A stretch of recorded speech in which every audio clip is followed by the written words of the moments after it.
Over the last year, I've had a chance to talk to many people in customer success all across the country. And one thing I kept hearing was the challenge that they and their teams were having with engaging customers proactively. So I heard that often the proactive emails and phone calls we make go unanswered. And the QBR meetings sometimes can be a struggle to get scheduled or they get canceled. And if they even have them, the key participants may not show up, key stakeholders. Or that after your discussions, their customers aren't taking the actions they need to get better value from your solutions. So it seems like that sounds familiar to lots of folks here. So if that's true, then you're in the right talk. Turns out that I have the same kind of challenges as you as Chief Customer Officer for OnlyBoth.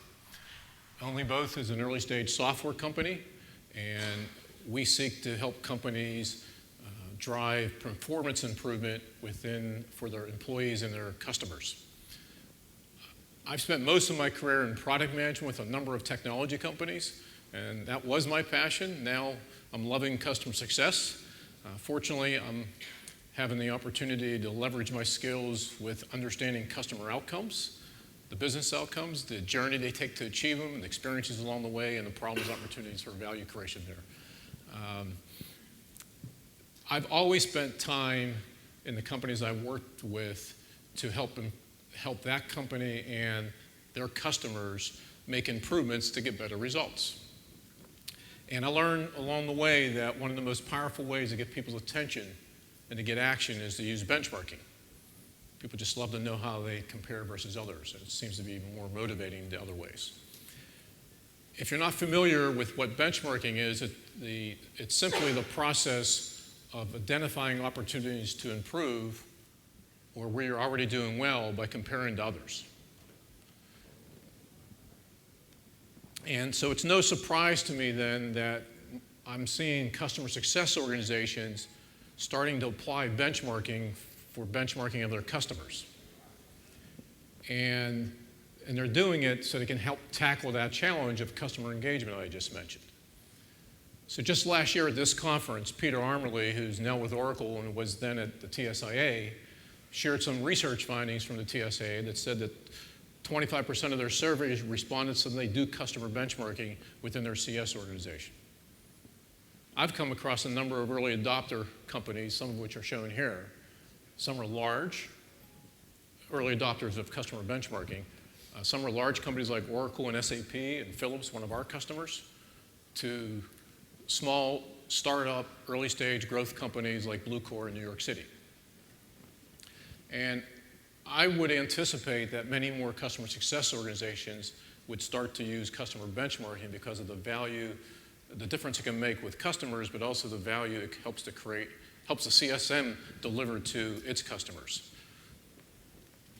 So what I'm hoping you'll gain here today is 4 things. That you'll learn how customer benchmarking can increase customer engagement and improve outcomes for both your customers and your business. I hope that you'll take away some ideas where you can start using immediately customer benchmarking with your customers, if you're not doing so already. And I'd like you to recognize why you want to benchmark more than KPIs for your customer.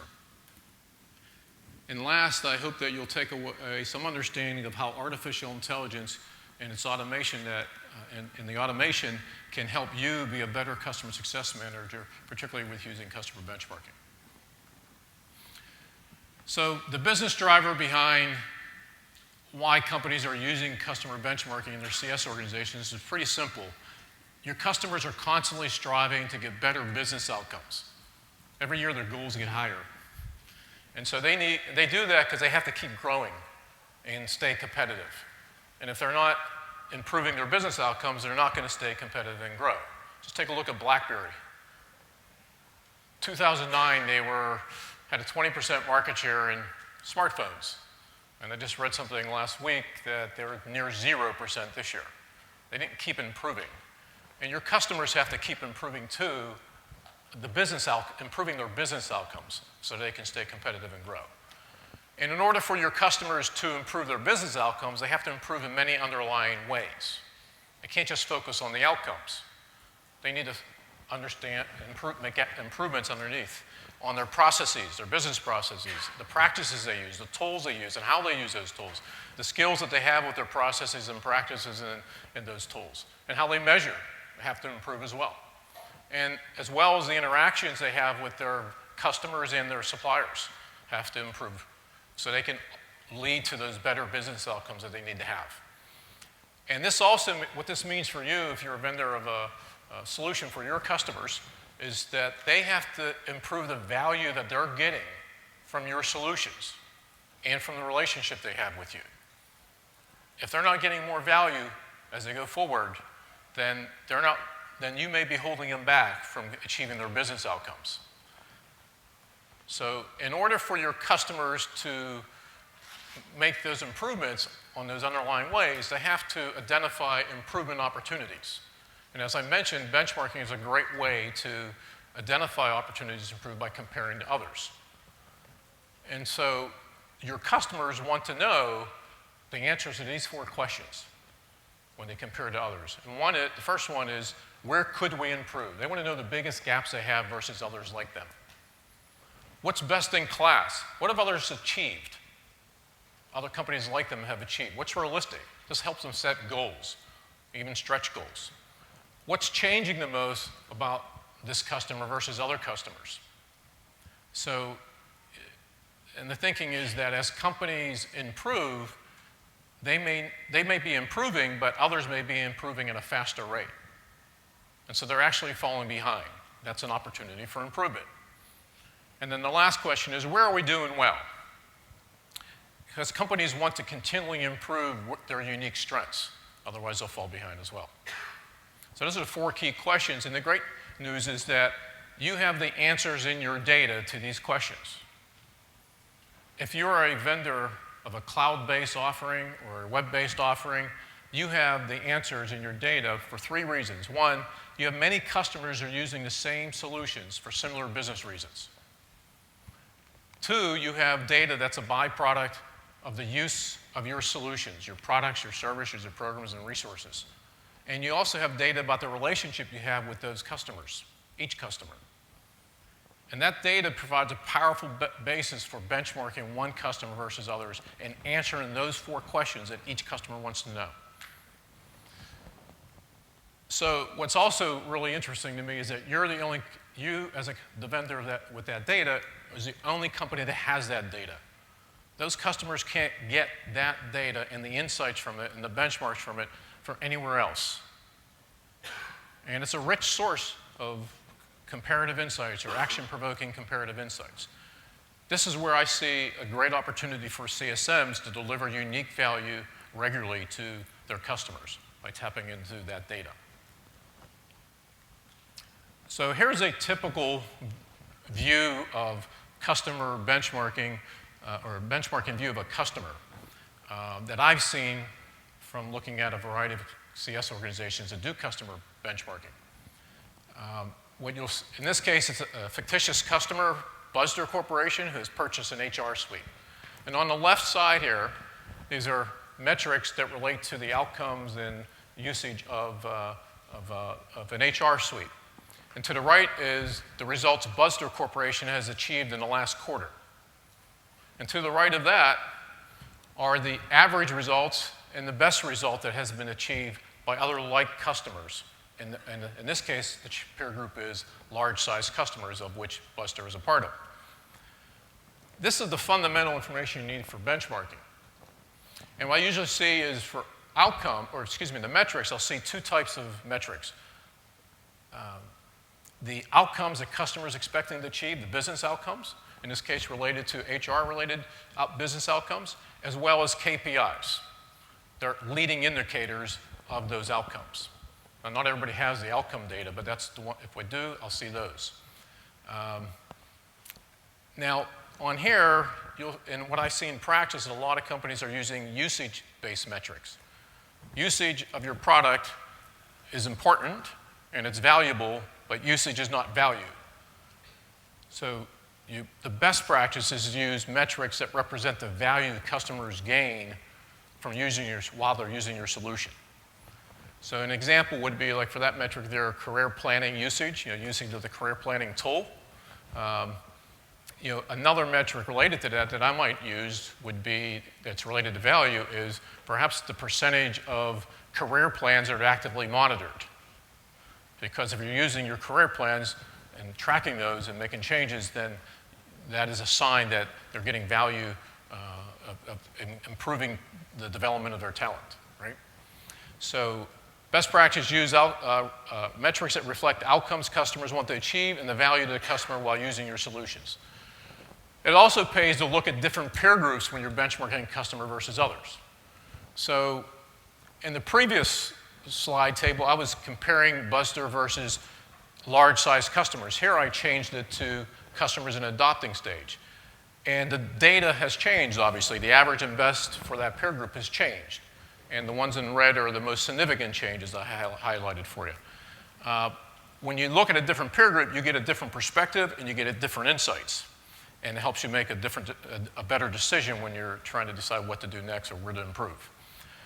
I've seen a number of peer groups being used, and the most commonly used ones are these ones here. The size of the customer, the industry they're in, sometimes the region, segment that you might have for customers, the stage of the journey, such as onboarding or adopting or expansion, and even the customer tier or product might be a segment.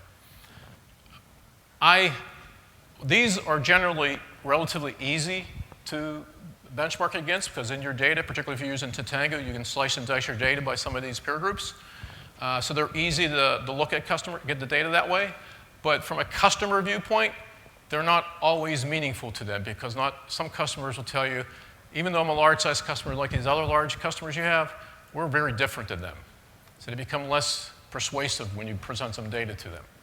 So a better practice is to use multiple attributes to form your peer groups and then use that to do some benchmarking. The best practice is to actually automatically compute the most similar pairs of a customer by using many attributes in your data. And that would provide a more meaningful comparison to ones that's more persuasive and action-provoking for customers. Let's take a look at this information and how we would use it to identify where a customer could improve. So I've selected right now a metric to look at, new hire, high performer rate. And I selected because Buster Corporation is distinctively different than the rest of the peer group. And when Buster or any company buys an HR suite, one of the key business outcomes is they want to have more new hires become higher performers. And so this is a key metric, and when I see this and I see that Buster is much lower than the average, that would concern me as a customer success manager. And I would want to get ahead of that because this is still in the adopting stage before it's too late. Because that essentially tells me that they're getting less value. Maybe in part because of our solution, or maybe there's other reasons. I'd want to bring that up in a QBR, explore the issues, and then I could possibly make some recommendations for how to improve that by tapping into the knowledge I have about how other customers get better results and the best practices they use. So I would also look at another metric here. Again, Buster is much lower on the usage of the career planning tool. They have 3.3 uses per month per active user versus 12.8 for the average of that peer group. That's a pretty big difference. And we all know if you're not using a product, you're not likely to get the value or the outcomes you were hoping to get from using that product. So in this case, I would do the same kind of thing. Bring us up to the customer, perhaps proactively reach out to them and identify the issues and then recommend some improvements. The key practice here when you're looking at a number of metrics is not to necessarily bring all to the customer's attention, but bring the ones that represent the most distinctive differences between them and other customers, because those will be the ones that provoke action or be more persuasive. I've just showed you a few insights you can get from a table view like that I just showed you. And you can get some more. I didn't have time to go through them all. But it turns out there are many, many more distinctive comparative insights in your data for each customer that you couldn't find by looking at a table or even a visual diagram. And here's two examples. And hopefully you can read it from the back, but I'll read them out loud. The one on the left says, only Buster Corporation has both as few monthly usage of the career planning tool per user and trained as few users. That requires some more sophisticated data analysis to find that. And that's not just interesting. Well, first of all, Buster's the only company like that in the entire customer base. That's not just interesting. That should be provocative to both me and the customer to look into why. And then possibly take some actions to address that. You can't find that from the table for a couple of reasons. Number one of the metrics here is the number of users trained. That wasn't even in my table. I wasn't looking at that metric. So I wouldn't have found that insight without that there. And second is being able to find something unique like that isn't possible when you're just comparing the best and the averages. So you have to do some more sophisticated data analysis to get to that. The one on the right here is Buster Corporation has trained the 4th fewest users on HR Suite. Among the 28 customers that are in the adopting stage are large-sized businesses and in the banking industry. So certainly something they stand out in a negative way, but that's probably more persuasive to a customer than saying Buster has the 19th fewest users among the 108 large-sized customers. Because it's more specific and more meaningful, more relevant to them. So the key here, a good practice is to analyze more underlying metrics. In more ways, companies are similar to others. Your customer is similar to other customers. And you'll find more comparative insights that are deeper, richer, and more persuasive to your customer. The good news is automation makes finding many more of those kinds of comparative insights easy and scalable. There are now specialized benchmarking software that automates that analysis, automates the discovery of insights, and automates the reporting of that. So there's a company here in the Bay Area called the Waypoint Group. They do some, within their software product, they do some automated benchmarking and some really interesting correlations there. My company, OnlyBoth, we use artificial intelligence to automate a massive analysis of the customer data and then report those insights to you. What happens when you automate, you get more insights than you've ever had before. And so the game changes from fishing for insights in your data to actually deciding which ones to pay attention to. And when you have more insights that are generated, it brings the need for helping you as the user or CSM to prioritize which ones to pay attention to. And so that involves having an automated ranking. So it's much like Google and search engines in general, where it used to be you might go into a library to look for information, and you might find a little bit of information after a long search. Well, with search engines, it's limited to search, basically, and you now spend your time thinking about which one you want to look at further. And the same thing here. And last but not least, when you have many more insights, it creates opportunities to group those insights in different ways for different stakeholders, whether they're a marketing person, salesperson, operations, or even a VP of customer success, and that can help them prioritizing their work and give attention to, for example, a VP of customer success could has access to all the insights across all customers. If they're ranked from that perspective, now that VP of customer success can pay attention to the insights that say, here are the most noteworthy improvement opportunities across the entire customer base. They can focus their attention. That can happen in many other ways as well. So if you use customer benchmarking regularly, you can expect results like this. One, as a CSM, you could deliver more value to your customers. You're answering the questions they've been wanting to have answered. You get more strategic conversations. You're looking forward. How can we make improvements? And you get more actions taken by customers. They're more motivating. And if they do that, the customer gets better outcomes, and they get more value from your relationship, and that in turn helps you keep and retain more customers. You can learn more about customer benchmarking. I'll stick around here after my talk, or you can catch me at our booth in the hall here. We're actually demoing and talking about how you can automate benchmarking and how automated benchmarking works. We have various contents available on our website and our blog. I hope There's 3 takeaways here. I hope you take away at least the idea to start using customer benchmarking, even on a small scale with some customer, and start to see the value of that and the power of how that actually gets customers to take action. And as you do more of that, look to automation to help make it possible to get many more insights that are deeper and richer and valuable to both you and your customer. I think ultimately you as a CSM would be able to make your job easier because you wouldn't have those problems that I talked about at the beginning if people were actually meeting with you and taking actions. So, thank you for your time. I hope this was worthwhile for you.